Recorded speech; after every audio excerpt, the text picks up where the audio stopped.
Le Grand Matin Sud Radio, 7h-10h, Patrick Roger, Cécile de Ménibus. Il est 8h17, le petit déjeuner politique ce matin, c'est Jordan Bardella, président du RN et député européen. Bonjour Jordan Bardella. Bonjour. Votre campagne, la bataille pour le second tour, le duel avec Éric Zemmour, la remigration, la guerre en Ukraine, Total Energy, l'affaire McKinsey et bien d'autres sujets que nous allons aborder.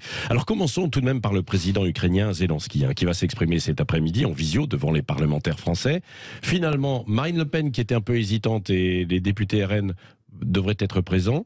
Il y a eu hésitation ou pas? Non, il n'y a pas eu hésitation.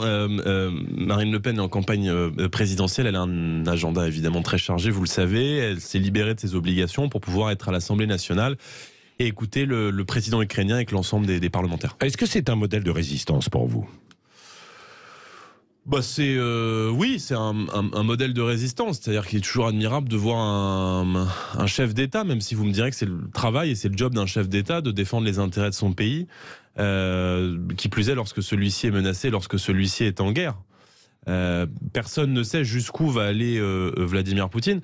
Et moi, j'essaie enfin, en tout cas, c'est la position qu'on a adoptée jusqu'à présent, à la fois de respecter le travail de la diplomatie française et de pas entraver le travail d'Emmanuel Macron, qui pour le coup a essayé de maintenir un lien diplomatique avec la Russie. Et je pense que la France a eu raison de le faire. Et surtout de se garder de tout excès verbal d'un côté comme de l'autre, de faire de la surenchère verbale en insultant tel ou tel parti, les uns de nazis, les autres de fascistes, etc., etc. Je pense qu'il faut être très prudent.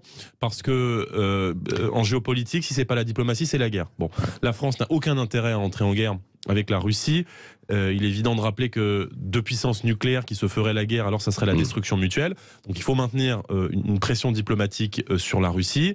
Je pense que la France peut être présente militairement dans les pays annexes, notamment en Roumanie. Il y a déjà des soldats français. Je pense que c'est une bonne décision qu'a prise la France. Maintenant, sur le reste, vous savez que nous, on a soutenu le principe de sanctions sur les dirigeants russes, sur les dirigeants du Kremlin, mais qu'on est assez prudent sur des sanctions économiques prises un peu n'importe comment, qui pourraient avoir une contrepartie très dure pour les Français, c'est vrai. Notamment pour nos entreprises et notamment pour le pouvoir d'achat des Français, puisque vous savez qu'une partie du gaz européen, notamment, arrive directement de la Russie. C'est 40% du gaz européen. Par exemple, Total Energy annonce mettre fin à l'achat de pétrole et de produits pétroliers en provenance de la Russie d'ici la fin de l'année. Ça, c'est une bonne décision ou pas? Mais ça, c'est le choix d'une entreprise privée. Oui, mais c'est pas n'importe quelle entreprise. C'est une entreprise nationale assez importante. Nous, ce qui nous intéresse, si vous voulez, c'est d'une part les conséquences de cette crise sur les prix des carburants. Et les Français aujourd'hui n'arrivent plus à faire le plein de leur voiture. Il y a des millions de Français qui ont besoin, contrairement à ce que pensent les Verts, ont besoin de leur voiture pour aller bosser, ont besoin de leur voiture pour aller faire les courses, ont besoin de leur voiture pour emmener leurs enfants à l'école et n'arrivent plus aujourd'hui à faire le plein complet de leur voiture. On ne peut pas se satisfaire d'un plein de carburant qui soit de 2,30, de 40, de 50. Et vous le savez, si Marine Le Pen est élue présidente de la République, la première mesure que nous prendrons dès le lendemain de son élection, c'est la baisse de la TVA de 20% à 5,5 sur tous les énergies, le fuel, l'électricité, le gaz, le carburant, pour redonner du pouvoir d'achat aux Français. Il faut savoir que 60% des prix des carburants sont des taxes, et cette situation est évidemment inadmissible. Vous ne m'avez pas répondu, Jordan Bardella. C'est quand même une bonne décision de la part de Total Energy ou pas? C'est la décision de Total, c'est une décision d'une entreprise privée. On n'est pas, on vit pas en URSS, c'est la décision d'une entreprise privée. Je dis juste mais vous êtes aussi citoyen et responsable politique. Je dis juste que attention à ce que sanctionner la Russie ne revienne pas à se sanctionner soi-même. Les sanctions économiques qui ont été prises notamment sur les filières agricoles russes depuis 2014 par l'Union européenne ont eu des conséquences dramatiques pour les agriculteurs français, puisque ça a fait baisser de 14% les exportations agricoles européennes vers la Russie, et surtout ça jette la Russie dans les bras de la Chine. Je pense que personne n'a intérêt à jeter la Russie dans les bras de la Chine, et je vous rappelle que les sanctions économiques qui ont été prises depuis 2014 contre la Russie ont permis à la Russie de devenir l'un des premiers exportateurs de blé au monde et de renforcer son autonomie stratégique. Donc attention à ne pas renforcer non plus l'autonomie stratégique de la Russie. Alors comment vous jugez justement la position d'Emmanuel Macron? Parce que d'un côté, bien évidemment, il est médiateur, il entretient le contact avec Vladimir Poutine comme avec Zelensky, et puis de l'autre côté, c'est lui qui mène un petit peu aussi le bal des sanctions en Europe. Je pense que Vous savez, on a été très prudent et je pense que c'est pas notre rôle que d'entraver l'action diplomatique de la France. Emmanuel Macron a voulu être un peu chef de guerre. Il n'est pas chef de guerre, la France n'est pas en guerre, il est au mieux le chef de la diplomatie. Vous le rappelez, le chef de la diplomatie européenne, puisque la France est à la tête de la présidence française de l'Union européenne pour 6 mois. Donc on a été très prudent, si vous voulez, on n'a pas les données que détient l'État, que détient Emmanuel Macron, que détient l'armée française. Donc on a été très prudent, nous, sur le fait de ne pas entraver l'action de la France. Je pense qu'il a eu raison de maintenir un lien diplomatique avec Vladimir Poutine, nous l'aurions fait également, et d'essayer de mettre tout le monde autour de la table pour essayer de trouver un compromis, à la fois une désescalade du côté russe et la non-entrée dans l'OTAN du côté ukrainien. Petite parenthèse au passage, puisqu'on parle d'argent. Et je vous dis ça malgré les désaccords que j'ai avec Emmanuel Macron et malgré la campagne électorale. Oui, petite parenthèse au passage, puisqu'on évoque les questions d'argent et puis de relations avec l'Est.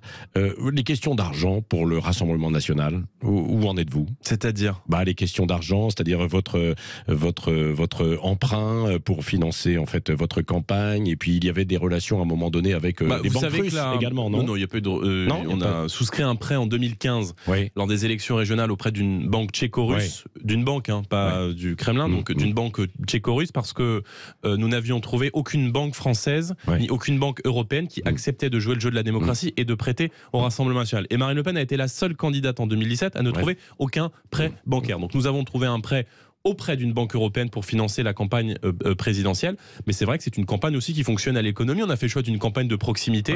Et c'est vrai que tout au long de cette campagne, Marine Le Pen a fait le choix d'être la candidate de cette France des oubliés, au plus proche des Français, au plus proche des territoires.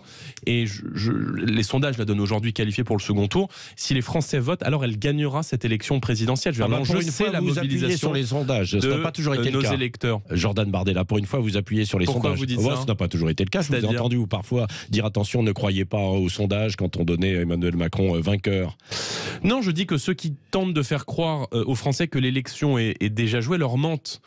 Emmanuel Macron souhaite que les gens n'aillent pas voter. Voilà. Et on l'a vu d'ailleurs, il a tout fait pour ne pas faire campagne. Il a attendu le dernier jour pour annoncer sa candidature à l'élection présidentielle. Il a fait en sorte de ne faire aucun débat avant le premier tour et de n'avoir à répondre à aucun des éléments de son bilan. Parce qu'il y a un bilan. Il y a des retraités qui vivent avec 8 € par jour. C'est lui, les gilets jaunes, la crise des gilets jaunes qu'il a lui-même suscité par son arrogance, son mépris, son attitude. C'est lui, l'explosion des cambriolages, de l'insécurité, des agressions. C'est lui, les 1 275 000 titres de séjour qui ont été accordés depuis 2007. C'est lui. Donc je dis aux Français, est-ce qu'on continue 50 plus ? Parce que la politique d'Emmanuel Macron, elle est dans tout, à commencer par les 60% de taxes sur les carburants que vous payez quand vous allez faire le prix du litre. Donc si vous voulez, on ne peut pas en même temps, et je le dis avec bienveillance, se plaindre de la politique d'Emmanuel Macron et ne pas aller voter. Je le disais, vous parliez des sondages, Marine Le Pen est aujourd'hui donnée qualifiée pour le second tour dans tous les instituts de sondage. Ça indique une dynamique très forte en sa faveur, et surtout elle est dans la marge d'erreur au second tour. Ça veut donc dire qu'elle peut gagner cette élection présidentielle. Marge d'erreur, non, c'est quand même assez loin pour l'instant, dans les différentes intentions. Il y a quelques jours, l'a donné à 46%, avec des marges d'erreur de 2 à 3 points. Ça veut donc dire qu'elle est quasi à égalité avec Emmanuel Macron. Ce qui veut donc dire qu'elle peut gagner cette élection présidentielle. Et que si le peuple vote, alors le peuple gagne. Et que si les Français se déplacent, alors Marine Le Pen peut gagner cette élection présidentielle. Et votre rivalité avec Éric Zemmour. Alors, première question, il promet une démonstration de force dimanche prochain. Ça vous fait peur ou pas ? Non, pas du tout. Il y a une campagne électorale. Éric Zemmour est aujourd'hui dans un certain nombre d'instituts de sondage donné sous la barre des 10%. Donc moi je dis à ces électeurs qui sont des patriotes sincères, ne gaspillez pas votre voix, ne vous dispersez pas. Je pense qu'il faut voter aujourd'hui utile, il faut voter pour la candidate la mieux placée, et si il y a cette inquiétude donc chez beaucoup de Français avec Éric Zemmour parce que vous pensez au second tour. Mais on n'est pas en guerre, on a eu des stratégies différentes.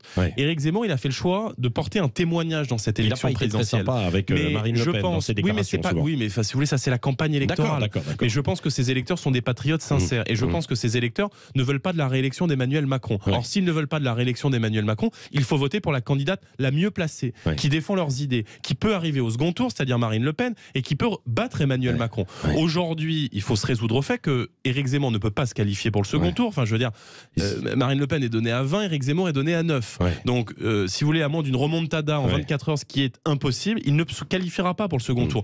Et il ne se qualifiera pas parce que je pense qu'il n'est pas en capacité de rassembler les Français.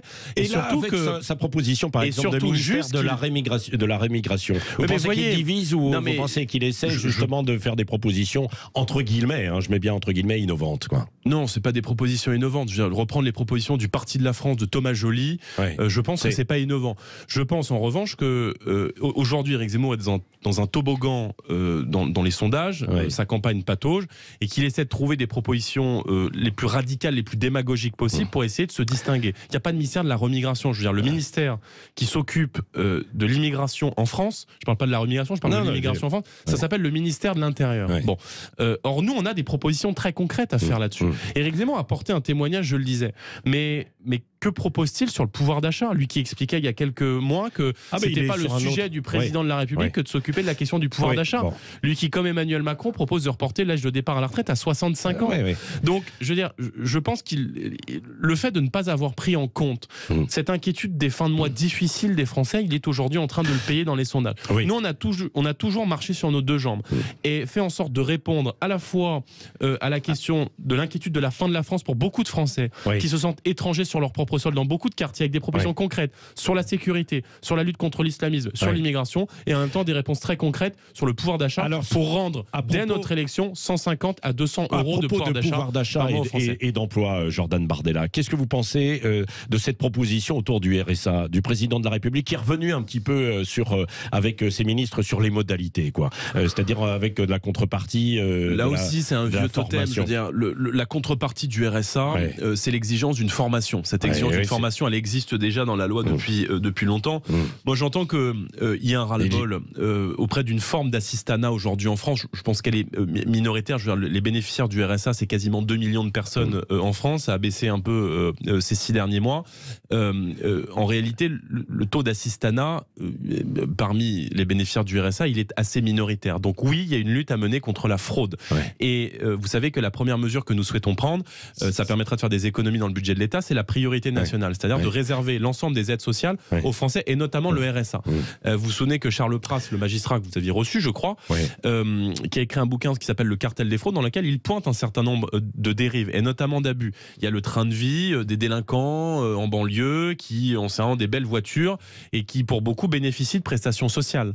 Il y a ces djihadistes qui sont partis combattre en Syrie ou en Irak et qui bénéficiaient de prestations sociales. Vous savez, Charles Pras avait donné l'exemple du fondateur de Daesh qu'il avait surnommé Abou Alok et qui était parti en 2013, un djihadiste belge qui s'était inscrit à la sécurité sociale française et qui bénéficiait de prestations sociales. Donc croyez-moi, des économies sur la fraude, il y en a beaucoup à faire. Il y a 7 millions de cartes vitales en circulation en trop. On peut mettre en place la carte vitale biométrique avant d'aller expliquer que ce sont les Français qui ne veulent pas travailler. Bardella, comment vous avez pris la petite phrase de Christophe Castaner qui a dit « l'allocation, c'est la réponse des lâches ». Je vous avoue que j'écoute assez peu les entretiens de Christophe Castaner. Oui, mais c'est ce qu'il a dit, et ça a semé en fait du côté de la gauche justement l'effroi. Non, mais je pense que si vous voulez Emmanuel Macron et son gouvernement ont fait preuve d'une brutalité sociale inouïe en 5 ans. La crise des Gilets jaunes, c'est eux. Bon, vous voulez pas commenter ? C'est eux qui l'ont. Non, je pense que les gens ne s'intéressent pas trop aux déclarations de Christophe Castaner. Moi non plus, d'ailleurs. Il est quand même, un personnage important dans la Macronie. Je pense pas du tout. Attendez, mais il a été ministre. Il pourrait être 6 mois. Il était tellement bon qu'ils l'ont gardé que 6 mois et qu'ils l'ont remplacé par M. Darmanin. Bon, d'accord. Donc, oui, bien sûr. Donc je pense que si Emmanuel Macron est réélu, la casse sociale va s'accélérer. Et c'est ce que les Français doivent avoir en tête. Si Emmanuel Macron est réélu, la saignée fiscale va s'accélérer et la casse sociale va s'accélérer. Et je rappellerai aux auditeurs de Sud Radio qui nous écoutent que la première décision qu'a prise Emmanuel Macron quand il a été élu président de la République, ça a été en 2017 d'augmenter la TICPE, c'est-à-dire d'augmenter les taxes sur l'essence. Donc voilà ce qui nous attend si Emmanuel Macron est réélu dans 3 semaines. Donc un mot, la meilleure arme face au bilan du gouvernement, c'est le bulletin de vote. Oui, bon, Jordan Bardella, encore un mot. Marine Le Pen, elle a souvent critiqué l'administration. Est-ce que si elle était présidente de la République, elle aurait recours à des cabinets de conseil comme McKinsey, par exemple, quoi ? Je pense qu'on est au bord, critique avec l'administration. Je pense qu'on est au bord du scandale d'État. Et je regrette que l'affaire McKinsey, parce que c'est une affaire McKinsey, fasse si peu de bruit. Nous apprenons donc que sur l'intégralité du quinquennat, Emmanuel Macron et son gouvernement ont payé 3 milliards d'euros, presque 4 d'argent public à des cabinets de conseil, dont Là, 41 millions d'euros. Exactement, donc 41 millions d'euros à McKinsey pendant la gestion du Covid. Manifestement, les résultats étaient formidables et exceptionnels. Je vous rappelle que la ministre Amélie de Montchalin de la fonction publique avait sous serment donc menti devant la représentation nationale en expliquant que les dépenses pour les cabinets de conseil n'avaient pas augmenté. Elles ont explosé sous Emmanuel Macron. Elles ont même doublé depuis 2018. Et je rappelle que ce sont des cabinets de conseil étrangers, privés donc, et dont on a appris par l'intermédiaire d'un rapport parlementaire du Sénat, d'une commission d'enquête du Sénat, que McKinsey ne payait pas ses impôts en France et faisait de l'optimisation fiscale dans un paradis fiscal. Oui, que McKinsey va payer. Mais donc, cet entre-soi, ce copinage, je pense qu'il doit être sanctionné dans les urnes. Et permettez-moi de vous rappeler ce que disait Alain Minck, qui n'est pas de ma chapelle, qui est un ami d'Emmanuel Macron. Il disait Emmanuel Macron est l'ami des consultants. Et il disait Emmanuel Macron est l'ami des consultants tout simplement parce qu'il est comme eux. Donc, si vous voulez, cet entre-soi élitaire doit être aussi, je crois, sanctionné dans les urnes. Et je pense qu'il faut revenir à la défense de l'intérêt général. Est-ce qu'il doit y avoir d'autres actions qui peuvent être menées? Quelle autre suite? La justice, par exemple, ou pas? Oui, je pense d'abord que la lumière doit être faite sur cette affaire. Et je pense que, surtout, on dit toujours il n'y a pas d'argent. Vous savez, c'était le quoi qu'il en coûte. On disait toujours il n'y a pas d'argent magique. Je pense qu'il s'agisse de la fraude sociale dont on a parlé, de la fraude fiscale pour les élites, de ce recours à des cabinets privés pour faire prendre des décisions d'intérêt général. Je pense qu'il y a beaucoup d'argent à faire dans les mauvaises dépenses de l'État pour rendre ce pouvoir d'achat aux Français et assainir les finances publiques. Mais alors, j'ai pas compris. Vous appelez la justice à se saisir de cette affaire ou pas, Jordan Bardella? Je pense que la représentation nationale et les parlementaires doivent évidemment faire la lumière sur cette affaire. Mais je veux dire, à un moment donné, on ne peut pas laisser ces gens-là prendre des décisions dans un entre-soi, des décisions qui sont contraires à l'intérêt général et qui remettent le volant de la France, le volant de la voiture France, à des intérêts privés et à des cabinets de conseil privés qui ne paient même pas leurs impôts en France et qui sont des cabinets américains. Enfin, je veux dire, c'est fou cette histoire. Donc, encore une fois, face à cela, il faut voter. Merci Jordan Bardella, président du RN, député européen, qui était l'invité de Sud Radio.